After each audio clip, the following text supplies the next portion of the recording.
Les grands travaux ont commencé. De Montrose à Callelongue, sur plusieurs kilomètres de côte, les services de l'État mettent en sécurité les calanques. Entre terre et mer, le chantier est complexe, difficile. Il doit enlever, sécuriser les rejets des anciennes industries chimiques et métallurgiques.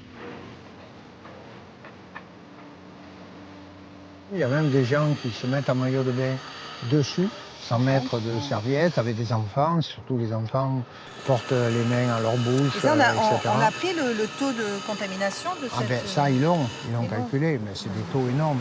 Si les travaux ont débuté, c'est grâce à eux.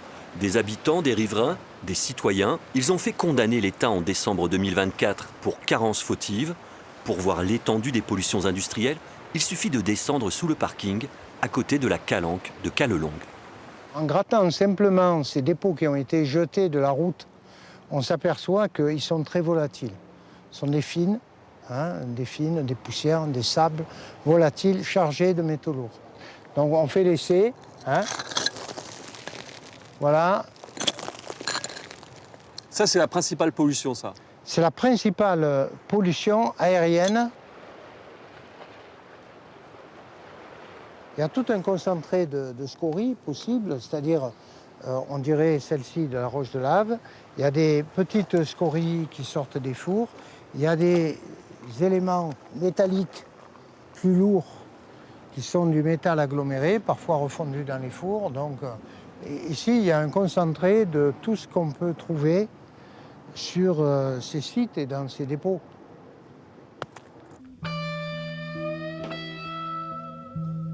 Au début du 19e siècle, Marseille et sa région sont déjà industrialisées. Des usines de soude fabriquent le bicarbonate pour le savon. La ville devient en quelques années le premier producteur en France.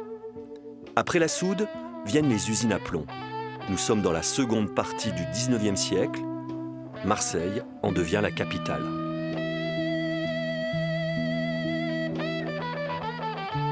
Dans les Calanques, sur 8 sites industriels, on compte une douzaine d'usines.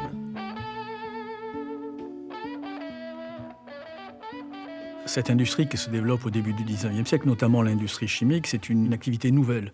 Donc on ne connaît pas forcément tous les tenants et les aboutissants, mais on a quand même conscience qu'il y a de la pollution, que cette pollution elle est importante, et donc on décide de mettre ces usines loin des zones d'habitation, et on considère que les calanques sont une sorte de bout du monde, et que ce bout du monde, on peut y placer notamment les usines de soude. Alors ce bout du monde n'est pas inhabité, puisque en réalité il y a pas mal d'activités, il y a des pêcheurs, il y a des petits villages de pêcheurs, il y a aussi la chasse, il y a des troupeaux de chèvres ou de moutons qui sont présents dans ce territoire. Donc l'enjeu, finalement, souvent, c'est d'essayer d'obtenir une compensation financière en allant devant les tribunaux pour faire constater la pollution et pour faire constater aussi les dégâts qui sont occasionnés, soit sur un bien, soit sur une activité économique. Par exemple, les chasseurs se plaignent tout le temps que les filets qu'ils mettent en haut d'école pour attraper les oiseaux sont détruits par les fumées.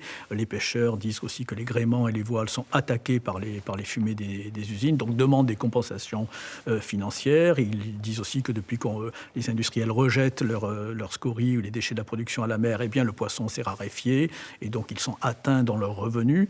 Et puis certains sont atteints tout simplement dans leur résidence. Le mode de vie bastidaire était déjà très pratiqué à Marseille et des notables qui étaient dans ces zones-là ne peuvent plus pratiquer cette activité, ne peuvent plus aller dans ces bastilles, ne peuvent plus profiter de leur jardin, donc ils se sentent un petit peu déclassés dans leur situation et portent plainte et obtiennent des compensations financières. On a vraiment ce lieu-là qui aujourd'hui fait rêver les touristes et qui fait rêver finalement quand on s'y promène, parce que c'est vrai que les lieux sont magnifiques. Il ne faut pas oublier que ça a quand même été utilisé comme un lieu de relégation industrielle et on y a positionné les industries les plus polluantes et on y a rejeté toutes sortes de pollutions. Les usines tournent 24 heures sur 24. Des centaines de personnes y travaillent dans des conditions déplorables. Ces industries rejettent dans l'atmosphère, dans les sols et à la mer des déchets. Comme ici, dans la calanque de l'Escalette, pendant plus de 70 ans, l'usine à plomb a rejeté des scories. Les scories sont des résidus de plomb, une masse vitrifiée contenant des matières hautement dangereuses, comme l'arsenic, le zinc, le cuivre ou l'antimoine. Ces résidus sont entreposés derrière l'usine, sur un crassier. Son volume est estimé aujourd'hui à 60 000 mètres cubes.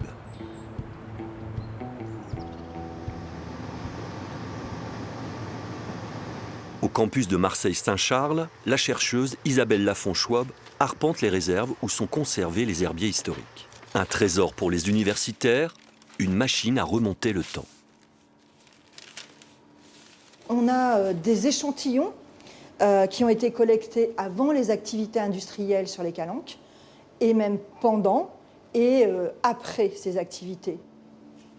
Là, j'utilise un appareil qui est un analyseur à fluorescence X qui va permettre de détecter de façon non destructive la présence de métaux et de métalloïdes comme le plomb, l'arsenic, dans l'échantillon d'herbier.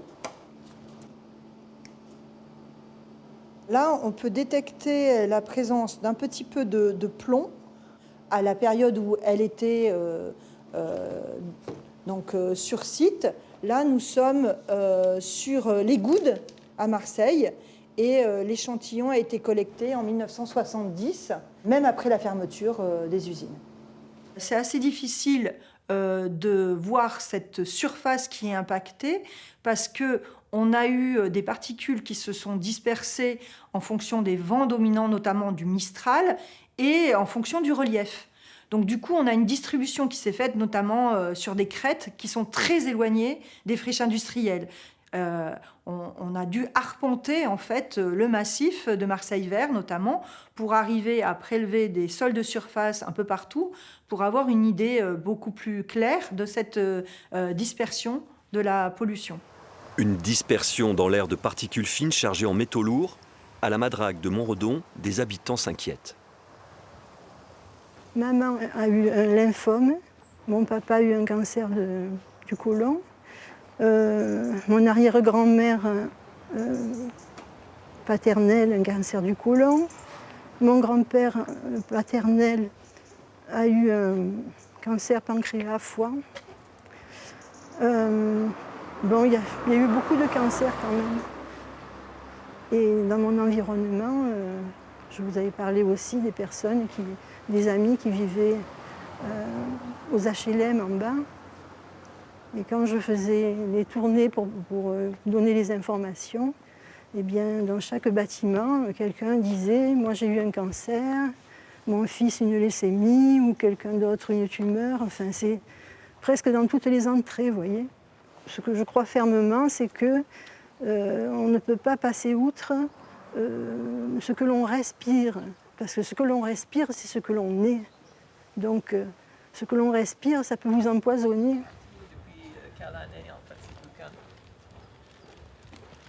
J'ai fait faire des analyses de sang, à la suite de quoi bon, j'ai pu constater que j'avais du mercure dans le foie, j'étais au seuil avec la plombémie, avec l'arsenic, j'avais aussi un peu d'arsenic, donc ben, c'est normal que je me sois inquiétée. Je me suis dit, ou tu quittes Marseille, ou tu te bats avec la SLS pour essayer de faire évoluer les choses dans le bon sens, de manière à protéger le quartier, les enfants, et puis moi-même aussi en même temps, ce qui est légitime.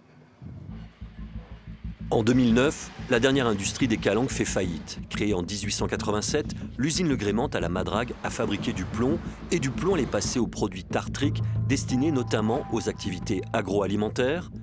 L'arrêt de Le Grément est un déclencheur. Une action citoyenne prend forme avec les habitants.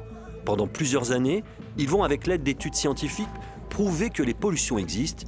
Ils vont également empêcher un nouveau projet immobilier sur le site de Le Grément. En décembre 2024, ils obtiennent victoire. L'État est condamné pour carence fautive et pour la première fois, l'État est condamné à dépolluer le littoral sud. Il a 3 ans pour le faire. Les travaux commencent en septembre 2025. Depuis plusieurs années, Maître Andreu et Tizot accompagnent ceux qui ont fait condamner l'État. Ok, les résultats des analyses de terre, ça m'intéresse vraiment pour qu'on rende un peu plus, voilà, qu'on fasse une carte un peu plus élargie. Et là, on avait quelques données, mais ça serait pas mal. Selon les résultats, ils font des carottages. Et ensuite, selon le résultat du carottage, ils ne cherchent évidemment que l'arsenic et le plomb, ce qui est bien dommage, mais bon, c'est comme ça. Et selon le résultat de l'un et de l'autre, s'ils dépassent un certain seuil, les gens sont informés. Et selon le seuil qui est dépassé, les recommandations de l'ARS sont plus ou moins importantes.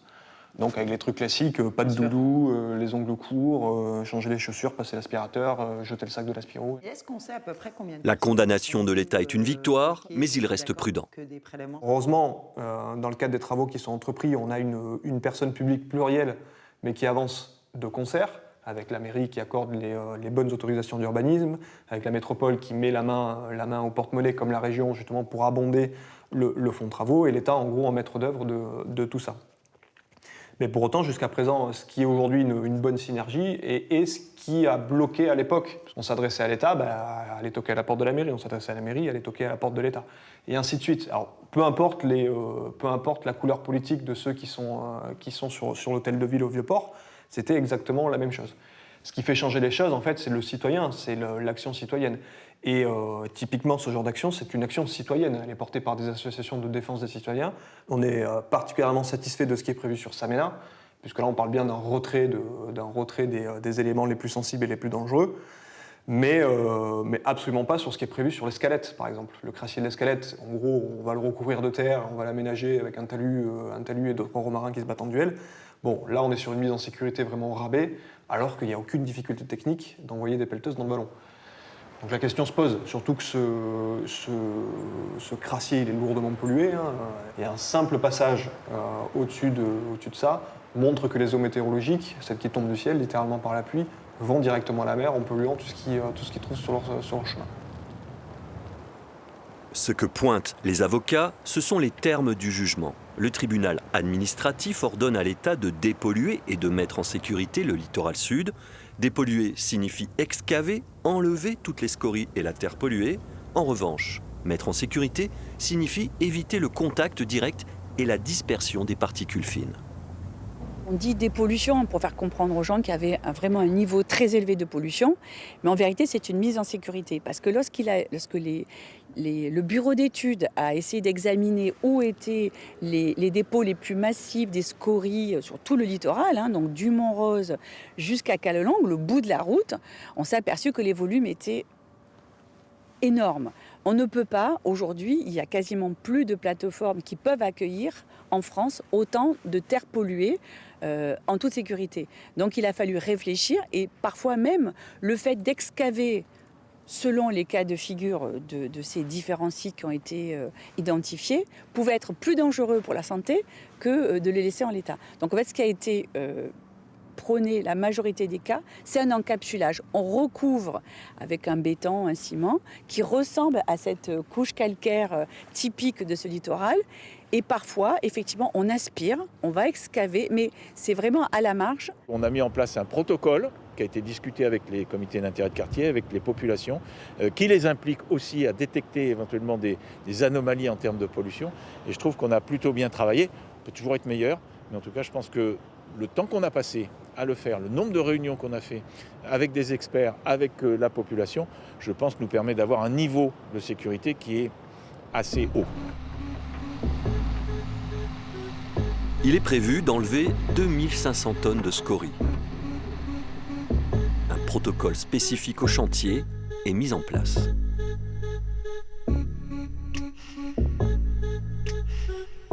Sur les zones rouges, il y a différents niveaux qui ont été mis en place en fonction de l'activité qu'il y a à l'intérieur de la zone. Donc les zones rouges, c'est les zones qui sont en contact avec les scories. Et donc en fonction du niveau d'activité, les travailleurs ont un certain nombre d'équipements de protection qui peuvent différer. Et en niveau 3, c'est vraiment les travaux où il y a des mouvements de scories en cours. Et donc là, les travailleurs sont équipés de masques ventilés, de combinaisons par-dessus leurs équipements de travail. Ici, vous êtes dans la zone rouge. C'est un espace qui permet le stockage des engins. Et à l'intérieur de la tente de confinement, c'est là que sont effectués les mouvements de scories et notamment le déversement des aspiratrices à l'intérieur des bennes qui vont être évacuées ensuite en filière adaptée par les camions bâchés qui partent du site. Les scories sont envoyées dans le Gard, traitées dans une entreprise spécialisée. Mais en remuant la terre polluée, le risque est aussi la dispersion des particules fines. L'ADEME a mis en place une surveillance de la qualité de l'air. Les poussières sont analysées une fois par mois dans ce collecteur. Un préleveur séquentiel affine les données. on programme une certaine durée. Donc ici, c'est des prélèvements qui durent 1 semaine, qui se fait automatiquement. Au bout d'1 semaine, le filtre change automatiquement et passe de l'autre côté de l'appareil. Et nous, on vient les récupérer pour les envoyer ensuite au laboratoire. Et sur ces filtres, on analyse donc les PM2,5, les PM10 et l'arsenic et le plomb sur les PM10. Le chantier est surveillé en temps réel grâce à d'autres capteurs disséminés sur toute la côte.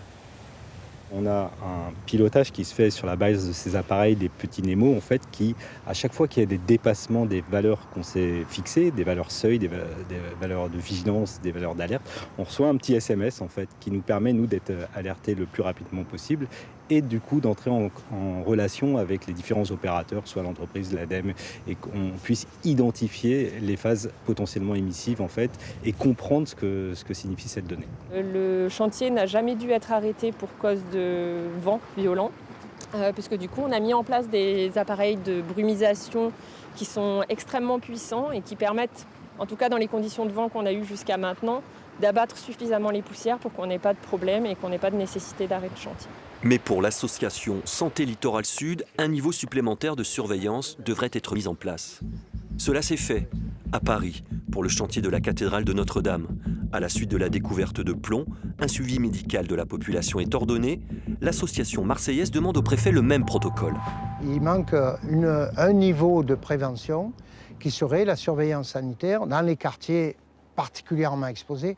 Et là, on a un quartier particulièrement exposé.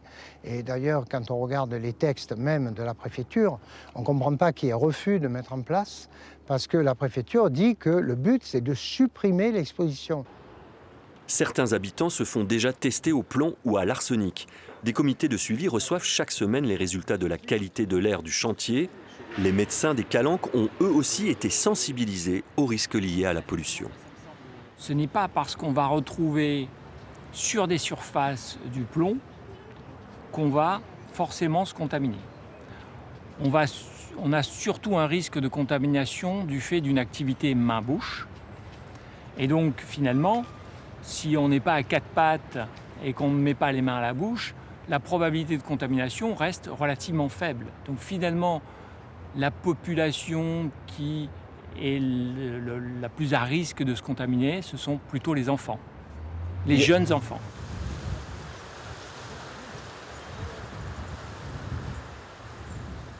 À partir de 10 ans, dans un terrain comme ça, il y a tout à faire. L'été, on prenait des bains de mer, puis on allait se rincer dans le bassin de l'usine. Pour se prendre un bain à l'eau douce. Et des fois, on voyait on appelle des carpes quand on arrivait de loin ou du sommet. Oui, qui disparaissaient dans le fond. Jean-Paul et Daniel se souviennent, comme tous les enfants de la Madrague, les usines faisaient partie de leur vie. Mon grand-père était venu avec son père.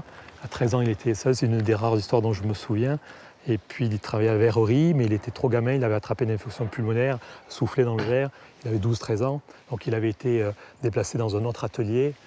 Et son père continuait à travailler. Donc, oui, il y a toute cette mémoire qui est là. C'est eux qui ont construit cet endroit, hein, finalement, qui l'ont fait vivre. Juste là, et on pouvait accrocher une corde et plonger. Mais on suivait, le niveau était beaucoup plus haut puisqu'on se baignait. L'eau était bonne, en plus en plein été, l'eau était bonne. C'était clair.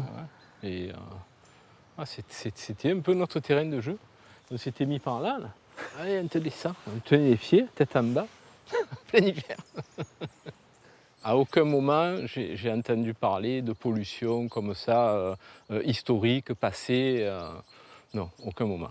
Ça, c'est sûr. À l'école, on allait pique-niquer, à l'école primaire avec de la verrerie, on allait pique-niquer en fin d'année sur le pré de l'usine, juste au-dessus du château. Que ce soit les instituteurs, jamais, on n'avait jamais été alertés. Les médecins, ils venaient. Moi, mes grands-parents habitaient dans l'usine, ils étaient logés dans l'usine. Notre médecin de famille, Dr Grassi, venait et jamais il a dit faites attention aux gamins, faites attention à la pollution. Jamais. La balade se poursuit dans les anciennes chambres de condensation de l'usine. C'est par là que passaient les fumées toxiques issues de la fabrication du plomb, un autre terrain de jeu pour les enfants.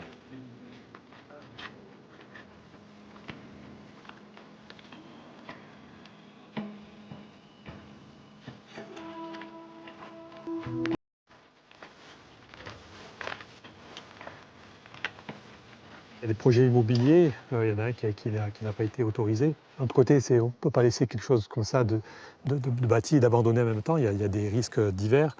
Mais il faut trouver quelque chose qui soit à taille humaine en termes de logement ou d'autres, et puis qui soit aussi dans l'esprit du lieu, c'est-à-dire c'est quand même un village, la Madrague. Les immeubles ici n'auraient pas de sens. L'usine Le Grément est un cas à part. Liquidée en 2009, rachetée en 2017 par l'entreprise Jingo, c'est une parcelle privée et à ce titre, elle ne fait pas partie des secteurs mis en sécurité par l'État. Le terrain fait 7 hectares avec un parc de pins. Jingo est spécialisée dans les friches polluées. Elle réhabilite puis revend le terrain à des promoteurs. Une solution pratique pour l'État qui, dans ce cas, n'a pas à payer la dépollution. Après plusieurs essais, Jingo dépose un nouveau permis de construire en août dernier. Tous les bâtiments aujourd'hui, vous voyez, dans différents états de délabrement, vont être rénovés. La partie plus historique, la partie industrielle. Et puis notamment ces petites maisons qu'on aura l'occasion peut-être d'approcher d'un peu plus près, qui ont une très belle vue sur la mer, vont être réhabilitées en logement. Le premier défi, ça a été d'avoir l'adhésion des riverains à ce projet. Pour ce faire, on a dès le départ mis en place des comités de discussion avec les CIQ, avec les associations locales, de manière à expliquer qui on était, parce qu'on était au départ plutôt perçu comme un promoteur, ce qu'on n'est pas du tout. Expliquer quelle était la nature de notre projet et surtout les questionner sur leurs besoins. En décembre 2024, l'entreprise est condamnée comme l'État à dépolluer le site. La dépollution n'a pas commencé. Jingo attend la validation de son permis de construire. Aujourd'hui, on est dans cette phase de renforcement de la sécurité du site, qui consiste principalement à améliorer la clôture du terrain, améliorer la sécurisation du bord de plage et puis les accès du site. Et ce sont des travaux qui sont en cours et qui vont se continuer jusqu'à ce que l'État vienne constater que cette mise en sécurité est effective. Et on obtiendra un PV de recollement qui garantira que cette opération a été bien menée. L'entreprise estime entre 12 et 14 millions d'euros la réhabilitation du site. Cela passe notamment par la mise en sécurité du crassier de la Madrague, un autre dépôt de scories. Il doit devenir une esplanade. Les habitants suivent de près le nouveau projet de Jingo. L'idée est de garder le bâti comme la cheminée, la bastide ou les grands halls. L'usine fait partie du patrimoine. Nous, les Madraguins, comme on dit chez nous, on n'est pas contre la construction d'une usine Mante, mais on est pour une entente globale. On est pour que ça se fasse correctement. Et n'oublions pas que c'est une usine d'acide tartrique et sulfurique. Donc c'est quand même assez dangereux. Donc nous, ce qu'on dit, c'est oui, faisons-le, mais correctement. Il a fallu de nombreuses années pour regarder en face les pollutions présentes dans les calanques. Grâce aux actions de citoyens aidés par de nouvelles études scientifiques, l'État a finalement été condamné à dépolluer les 77 sites contaminés. Finalement, seuls 21 sites sur les 77 seront traités, faute d'argent tout simplement. Scientifiques, habitants, élus réfléchissent aujourd'hui à comment valoriser ce patrimoine industriel dont une grande partie reste à dépolluer, rappeler aux nouvelles générations que ce passé fait partie intégrante de l'histoire de Marseille.